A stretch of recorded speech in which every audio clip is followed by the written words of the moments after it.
Hello friends, reality quest के एक और एपिसोड में आप सभी का स्वागत है। आगे बढ़ने से पहले मैं आप सबसे सॉरी बोलना चाहती हूँ क्योंकि मैं वीडियोस रेगुलर नहीं डाल पा रही। जैसा कि पिछले चैप्टर में हमने देखा था कि जीहान, डोवान, एरिन और मिनहाई चारों एक जगह पर घूमने के लिए आए थे। वहां पर एक लोफर बंदा आकर एरिन को परेशान करने लगता है और दूसरा इस मिनहाई को परेशान करने लगता है। ये सब देखकर डोवान को बहुत ही ज्यादा गुस्सा आ जाता है, इसीलिए वो उस लोफर बंदे का हाथ पकड़ता है, उसे मरोड़ कर उसके सर को टेबल से सटा देता है। अब इस चैप्टर की शुरुआत में हमें दिखाया जाता है कि वो लोफर बंदा जो कि अंदर एरिन को परेशान कर रहा था ना, वो अभी तक अंदर नहीं गया है। तो देखा जाए तो एक फ्लैशबैक का सीन है जहां पर वो लोफर बंदा निम और उसके तीनों साथी बाहर ही खड़े हैं कैरियो के रूम के और इंतजार कर रहे हैं अंदर जाने का। इन्हीं में से एक कहता है कि इंतजार क्या कर रहे हैं, जल्दी चलो, उन लोगों को पीटेंगे लड़कों को और लड़कियां हमारी हो जाएंगी। तब दूसरा कहता है कि नहीं नहीं, हो सकता है कि हम पीट जाएं। तब ये निम बोलता है कि अरे यार क्या बात कर दी तूने, उस जैसा लूजर्स हमें पीट पाएंगे। एक काम करो, तुम दोनों यहीं पर रुको, उसके बाद मैं अंदर जाता हूँ और उन दोनों लूजर लड़कों को बाहर भेजता हूँ। जैसे ही वो बाहर आ जाएंगे उसके बाद तो तुम्हें पता है ना। तभी इन्हीं बंदों का मोटा साथी कहता है कि हाँ पता है, उसके बाद तो लड़कियां हमारी हैं। निम अंदर जाने लगता है। तब उसके बाकी साथी कहते हैं कि हम भी चले तुम्हारे साथ, देख लो पीठ मत जाना। तब निम कहता है कि बकवास करना बंद करो यार, उन दो लूजर लड़कों को पीटना तो इतना आसान है जैसे किसी बच्चे से टॉफी छीनना। और इस तरह से ये लोफर बंदा आ गया था कैरियो के रूम में अपने एक साथी के साथ, जहां पर हम देखते हैं कि प्रेजेंट का सीन दिखाया जाता है जहां पर डोवान इस लोफर बंदे को बुरी तरह से पीट रहा होता है और ये बोल रहा होता है कि छोड़ मुझे, मैं तेरा सीनियर हूँ, तुझे पता है ना, अगर तूने मुझे मारा तो तेरा क्या हाल होगा। तब डोवान बोलता है कि मैं तैयार हूँ ये सब झेलने अब के लिए। डोवान को तो बहुत ही ज्यादा गुस्सा हो रहा होता है। तब हम देखते हैं कि वो बंदा जो कि डोवान से पिट रहा है ना, इसी का साथी चिल्लाता है कि हे छोड़ मेरे साथी को, क्या कर रहा है तू, तुझे पता है ना हम तेरे सीनियर है। हाँ छोड़ इसे, तू रुक यहीं पर रुक, मैं अभी आता हूँ। ये कहकर वो बाहर चला जाता है। ऐसा लगता है कि वो अपने बाकी के दो साथियों को बुलाने के लिए गया है।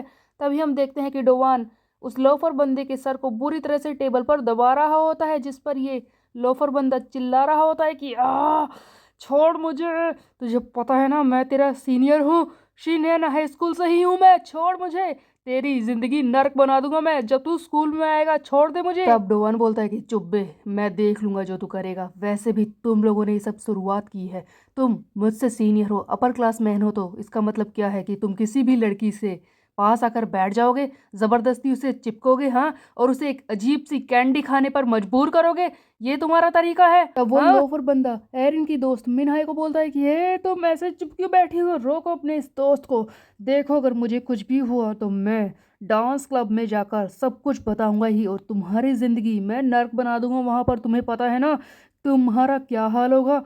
रोको इसे अभी के अभी, मैं कह रहा हूँ ना, रोको, तुम ऐसे कैसे बैठ सकती हो चुपचाप। मिनहाय मिनहाय तो इतनी ज्यादा डरी हुई होती है कि वो कुछ बोल ही नहीं रही। तभी हम देखते हैं कि इसी लोफर बंदे का तीसरा साथी जो कि बाहर से अंदर आ चुका है, वो तालियां बजा रहा होता है और कहता है कि क्या कहा था तूने कि बच्चे से टॉफी छीनने जितना आसान है इन्हें पीटना, हाँ, मुझे तो तू ही टेबल चाटता हुआ लग रहा है, क्या कर रहा है बे। तब वो लोफर बंदा बोलता है कि चुप बे, मुझे पचा, कुछ कर, बकवास करना बंद कर। तब हम देखते हैं कि इस लोफर बंदे का वो साथी जिसने ग्रीन कपड़े पहने वो आगे बढ़ता है और इस कैरियो के रूम में जो कीबोर्ड है उसे उठा लेता है। ये कीबोर्ड को उठाकर आगे बढ़ता है डोवान को मारने के लिए, कहता है कि चलो एक अच्छा सा गाना चलाते हैं। लेकिन डोवान जिसने एक हाथ से इस लोफर बंदे निम को पकड़ रखा है, वो दूसरे हाथ से जोर से इस ग्रीन कपड़े वाले बंदे को मारता है इसके मुंह पर, जिससे कि ये बहुत ही दूर जाकर गिरता है, इसे काफी ज्यादा चोट लग जाती है। ये ऐसा लगता है कि वहीं पर बेहोश हो चुका है, जिसे देखकर एरिन हैरान हो जाती है। और तब डोवान बोलता है कि अरे नहीं नहीं एरिन, मैं इसे इतनी तेज नहीं मारना चाहता था। तब डोवान अपने मन में सोचता है कि ये क्या हो रहा है, ऐसा लगता है कि मेरी ताकत बढ़ चुकी है, हो सकता है कि जो मैंने पिछला क्वेस्ट पूरा किया है उसी की वजह से ये मेरी ताकत बढ़ी है, ऐसा लगता है कि मुझे अपनी ताकत को कंट्रोल में करना होगा। अब डोवान ये सब सोच ही रहा होता है, इतने में ही हम देखते हैं कि इन्हीं लोगों का एक और साथी, वो मोटा बंदा जो कि लड़कियों के पीछे पड़ा है, वो आ जाता है और कहता है कि अरे यार मैं तो हल्का हो रहा था, टाइम भी नहीं मिला, आधे पेट पर ही आया हूँ। अरे तुम तो बोल रहे थे कि इसे आसानी से पीट दोगे, हाँ लगता है तू नहीं कर पाया, चल ठीक है, तब तेरे लिए ये काम मैं ही कर देता हूँ। जिस पर वो लोफर बंदा जिसे डोवान पीट रहा है वो बोलता है कि अरे मुझे बचाओगे, इसे मारो जल्दी से। तब ये मोटा बंदा बोलता है कि हाँ ठीक है मैं इसे मारता हूँ, उसके बदले में एरिन मेरी हुई, मैं इसके पास बैठूंगा, समझा। तब ये आगे बढ़ता है डोवान की तरफ और बोलता है कि अब तुम चिंता मत करो एरिन, मैं जल्दी से इस लूजर को पीट कर तुम्हारे पास आ रहा हूँ। ये मोटा बंदा भी डोवान को मारने के लिए आगे बढ़ता है। इतने में ही हम देखते हैं कि वो सुखड़ी बंदा जो कि बाहर भागा था ना अपने बाकी दो साथियों को बुलाने के लिए, वो भी अपने हाथ में कुछ वाइपर जैसी चीज को लेकर आ जाता है डोवान को मारने के लिए। लेकिन इतने में ही हैरानी वाली बात तब होती है जब डोवान एक ही बारी में उस मोटे बंदे को उठाकर इतनी दूर फेंकता है जिससे कि हो जाते हैं एक तीर से दो शिकार। डोवान इस मोटे बंदे को जैसे ही फेंकता है वो उस सुखड़ी बंदे पर जाकर गिरता है। उसके अलावा वो मोटा बंदा दूर दीवार में जाकर बजता है जिससे कि वहां पर गड्ढा हो जाता है। डोवान की स्ट्रेंथ अब उसके काबू में नहीं आ रही, वो बहुत ही ताकतवर हो चुका है। डोवान की ये ताकत देखकर वहीं पर बैठा हर कोई हैरान हो रहा होता है। तभी जीहान आगे बढ़ता है और कहता है कि रुक जाओ डोवान, क्या कर रहे हो। तब डोवान बोलता है कि अरे मैंने जानबूझकर नहीं किया, तो यार देख मैं अपनी स्ट्रेंथ को कंट्रोल नहीं कर पाया बस। तब जीहान बोलता है कि नहीं, मैं उस बारे में नहीं बोल रहा हूँ, इसे देखो जिसे तुमने पकड़ कर रखा है इतनी देर से, ये बेहोश हो चुका है। रुक जाओ अब। जिस बंदे का मुंह डोवान ने एक हाथ से टेबल पर सटा रखा था इतनी देर से, वो भी बेहोश हो चुका है। सचमुच डोवान की ताकत उसके संभाल में नहीं आ रही होती है।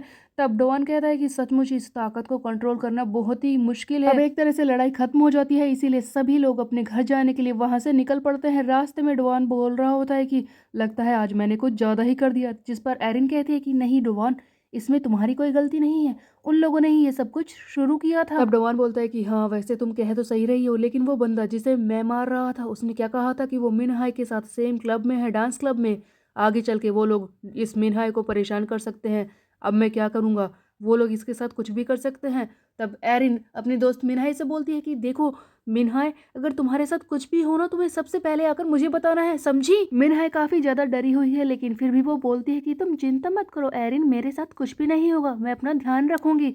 इस तरह से ये सीन खत्म हो जाता है। उसके बाद हमें स्कूल का सीन दिखाया जाता है जहाँ पर हमें दिखाई जाती है सीनियर यानी कि थर्ड ईयर वाली क्लास, जहाँ पर हम देखते हैं कि वही बंदा जिसे डोवान ने बुरी तरह से मारा है ना, वो एक बंदे से सारी कहानी बोल रहा होता है, एक्चुअल में शिकायत कर रहा होता है कि देख रहे हो मेरे साथ क्या हुआ है। वो बंदा जिसने मुझे मारा वो सेकंड ईयर का है और हम थर्ड ईयर के सीनियर बंदे हैं। आखिरकार सेकंड ईयर थर्ड ईयर पर हाथ कैसे उठा सकता है। इस स्कूल की जो विरासत है उसे संभालना ही होगा, उन्हें कंट्रोल में लाना ही होगा हमें। देखो तुम सुन भी रहे हो मैं क्या कह रहा हूँ कि सीनियर बंदों को मारा है सेकंड ईयर के बंदों ने। ऐसा वो कैसे कर सकते हैं। आखिरकार जो लोग हमसे नीचे हैं उन्हें नीचे ही रहना चाहिए, वो हमारे सामने आवाज कैसे उठा सकते हैं। आज एक ने ये किया है कल को दूसरा भी कर सकता है। तुम समझ रहे हो मैं क्या बोल रहा हूँ। ये सारी बातें एक बंदा सुन रहा था जो कि चेयर पर बैठा है और लॉलीपॉप खा रहा होता है और कहता है कि बस कर बे, सुन लिया मैंने, तू क्या बकवास कर रहा है, ठीक है अपनी आवाज नीचे कर। अब हमें यहाँ पर दिखाया जाता है थर्ड ईयर का एक बंदा जिसका नाम है पी हुई सो, जो कि खतरनाक सा लग रहा होता है। इसी का एक साथी जो कि विंडो के पास खड़ा है उसका नाम होता है कैंग जिन वोन, ये भी थर्ड ईयर का डांस क्लब का बंदा है और ये बोल रहा होता है कि देखो मैं समझ गया कि तुम क्या बोल रहे हो, लेकिन इस वक्त हम ऐसी सिचुएशन में नहीं है कि किसी से भी लड़ाई मोल ले। तभी हमें यहाँ पर डांस क्लब की एक लड़की भी दिखाई जाती है जिसका नाम होता है ओह हाय सुन, जो कि बोल रही होती है कि ओह तो क्या कहा तुमने, मेन हाय भी वहां पर थी। आजकल के बच्चे खुद को कुछ ज्यादा ही बड़ा समझने लगे हैं, लगता है इन लोगों को सबक सिखाना ही पड़ेगा। तब ये लड़की हाय सुन उस लॉलीपॉप खा रहे बंदे के ऊपर कूदती है और कहती है कि हुई सो, तुम्हें क्या लगता है हमें उन्हें सबक नहीं सिखाना चाहिए, सबसे ज़्यादा ज़रूरी है उन्हें कंट्रोल में करना। देखो सबसे पहले हम उस मिन हाई को यहाँ पर बुलाते हैं, थोड़ा सा तो उसे परेशान करना ही होगा ताकि उन्हें समझ में आए कि वो किससे भिड़ रहे हैं। डांस क्लब के थर्ड ईयर के बंदे मिन हाई को परेशान करने के बारे में सोच ही रहे होते हैं। इतने में ही हम देखते हैं कि वहां पर आ जाता है डोवान जो कि दरवाजा खटखटाता है और कहता है कि क्या ये डांस क्लब है। तब वो लोफर बंदा जिसे डोवान ने मारा था वो बोलता है कि हाँ हाँ हाँ, यही तो वो लड़का है जिसने मारा था मुझे, देखो यहाँ पर खुद चल कर आ गया, इसकी अकड़ तो देखो। तब हम देखते हैं कि वो बंदा जो कि लॉलीपॉप खा रहा था वो बोलता है डोवान से कि हे यहाँ पे। So guys I think that's gonna be another war for डोवान, जहाँ पर वो फंसने वाला है फिर से एक और मुश्किल सिचुएशन में। किस तरह से डोवान इन सबको करेगा हैंडल और किस तरह से वो एक नई परेशानी को अपने लिए मोल लेगा, ये हम देखेंगे नेक्स्ट चैप्टर में। तब तक के लिए मेरे चैनल को सब्सक्राइब कर ले, बेल का आइकन को प्रेस पे। मिलते हैं, बाय बाय गाइस।